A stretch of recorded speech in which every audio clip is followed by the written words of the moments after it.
Louis Berger घूसकांड मामले में गोवा के पूर्व पीडब्ल्यूडी मंत्री चर्चिल अलीमाओ को गिरफ्तार कर लिया गया है। ये गिरफ्तारी गोवा की क्राइम ब्रांच ने की है।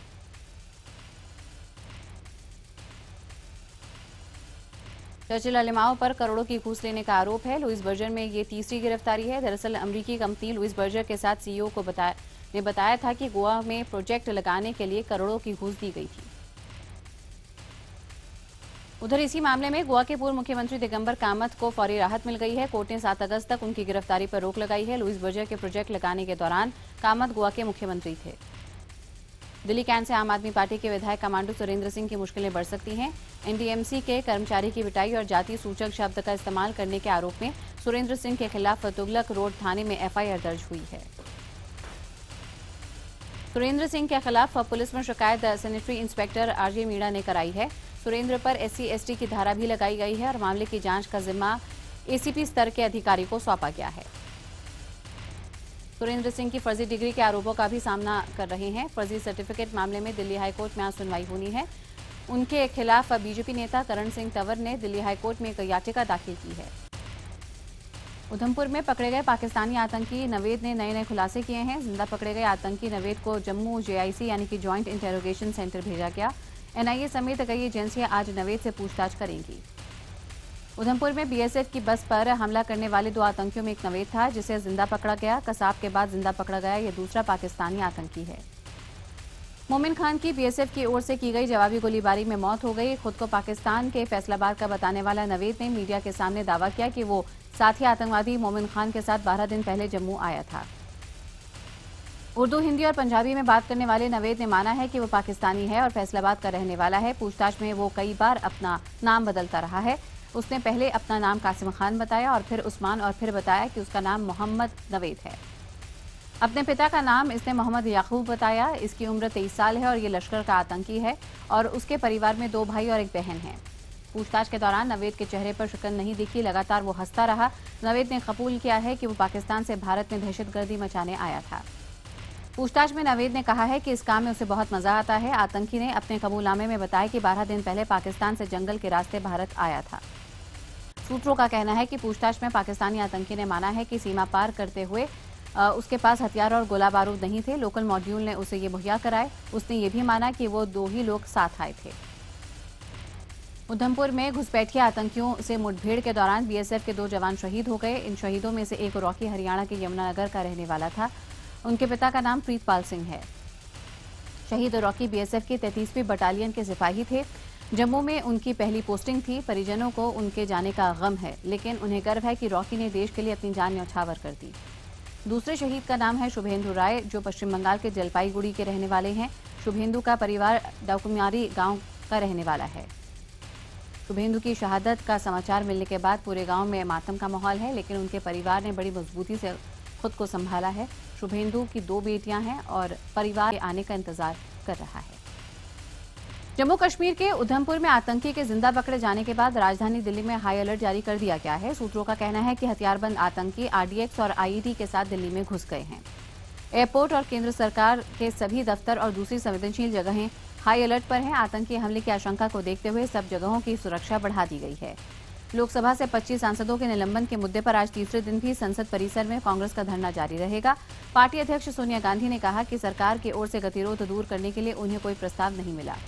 इससे पहले बुधवार को भी कांग्रेस समेत दूसरे दलों ने संसद परिसर में धरना प्रदर्शन किया। कांग्रेस के धरने में JDU, RJD और SP भी शामिल हुए हैं। कांग्रेस नेताओं ने प्लेकार्ड और काले झंडे लहराकर विरोध जताया।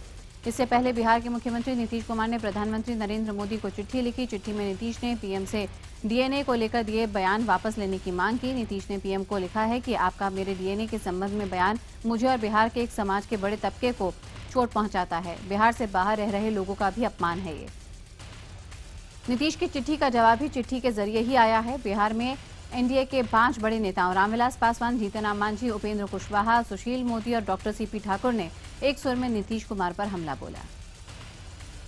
बिहार की जनता के नाम लिखी इस चिट्ठी में लिखा है कि बिहार नीतीश नहीं है और ना ही नीतीश बिहार है। हठ और सत्ता लालुपता के लिए किसी हद तक जा सकते हैं।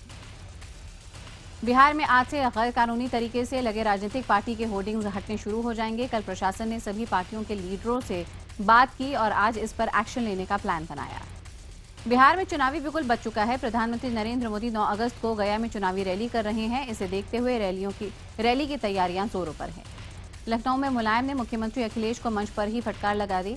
मुलायम ने कहा कि मुख्यमंत्री सुनते नहीं हैं। मुख्यमंत्री अखिलेश पर भड़कते हुए मुलायम ने कहा कि यही हाल रहा तो उनका कोई भी मंत्री अगला विधानसभा चुनाव नहीं जीत पाएगा। मुलायम ने कहा कि उन्हें रिपोर्ट मिली है कि मंत्रियों की छवि बेहद खराब है, जिसके चलते वो अगला विधानसभा चुनाव हार जाएंगे। बीजेपी के राष्ट्रीय अध्यक्ष अमित शाह आज मदुरई का दौरा करेंगे। शाह यहां पार्टी के जमीनी स्तर से जुड़े कार्यकर्ताओं से बातचीत करेंगे।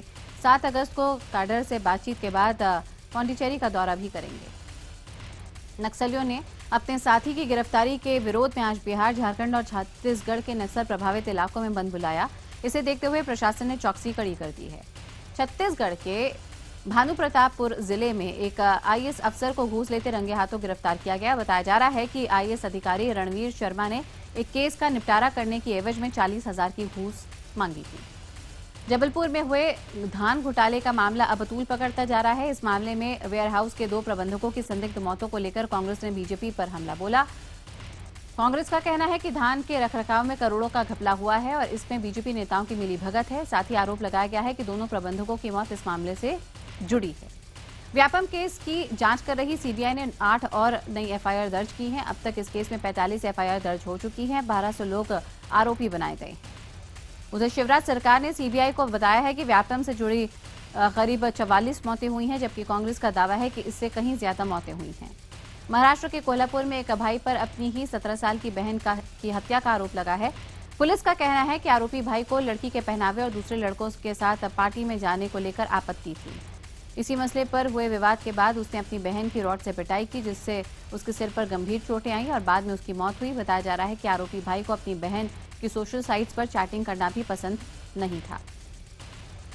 उत्तराखंड के देहरादून में एक तांत्रिक ने 9 साल की बच्ची की हत्या कर दी है। अब इस तांत्रिक को गिरफ्तार किया गया है। आरोपी इतना शातिर था कि पुलिस के साथ सर्च अभियान में शामिल रहा। आरोपी को बच्ची के पिता ने तरस खाकर नौकरी पर रखा था और उसी ने मौका पाकर बच्ची को अगवा कर लिया और पत्थर से मार मारकर उसकी हत्या कर दी। मुजफ्फरपुर में रिश्तों को तार-तार करते हुए एक बेटी ने अपने बाप को जिंदा जलाया। इस कांड में आरोपी के भाई की बेटी की जलकर मौत हो गई है। बेटी ने अपने पति के साथ मिलकर इस वारदात को अंजाम दिया। बताया जा रहा है कि आरोपी महिला अपने बाप से जमीन लेना चाहती थी, लेकिन मृतक ने जमीन देने से इनकार किया। पुलिस के मुताबिक सभी आरोपियों को गिरफ्तार कर लिया गया है। जयपुर के मानसरोवर इलाके में पुलिस ने एक शातिर भूमाफिया को गिरफ्तार किया। गिरफ्तार शख्स का नाम चंद्रकिशोर है। ये शख्स दूसरों के प्लॉट को अपना बना कर बेचता था। झारखंड के गिरिडीह में एक शख्स ने जमीन विवाद को लेकर अपने सगे भाई की हत्या कर दी। हत्या के बाद से आरोपी फरार है। दोनों भाइयों के बीच कई दिनों से जमीन को लेकर विवाद चल रहा था। झारखंड के रामगढ़ इलाके में पुलिस ने रंगदारी मांगने वाले गिरोह को गिरफ्तार किया। गिरोह के 5 लोगों को दबोचा। इनके पास से 5 पिस्तल और कारतूस बरामद किए गए। पटना में मोबाइल पर अश्लील गाना बजाने को लेकर 2 गुटों के बीच मारपीट हुई। मामला इतना बढ़ गया कि गोलीबारी की नौबत आ गई। इस संघर्ष में 3 लोग जख्मी हुए। यूपी के फतेहपुर जिले में लगे एक मेले में 2 लड़कियों की मौत हो गई। सनसनी फैल गई। दोनों लड़कियां झूला झूल रही थीं, तभी झूला टूटा। हादसे के बाद झूले का मालिक फरार है। उत्तराखंड के भवाली इलाके में एक सेक्स रैकेट का भांडाफोड़ हुआ। पुलिस ने छापा मारकर 3 लड़कियों समेत 7 लोगों को गिरफ्तार किया। यूपी के अखिलेश सरकार ने अपनी योजनाओं को जनता तक पहुंचाने के लिए आगरा में एक साइकिल यात्रा निकाली, जिसमें आगरा क्षेत्र के नेता और विधायक शामिल हुए।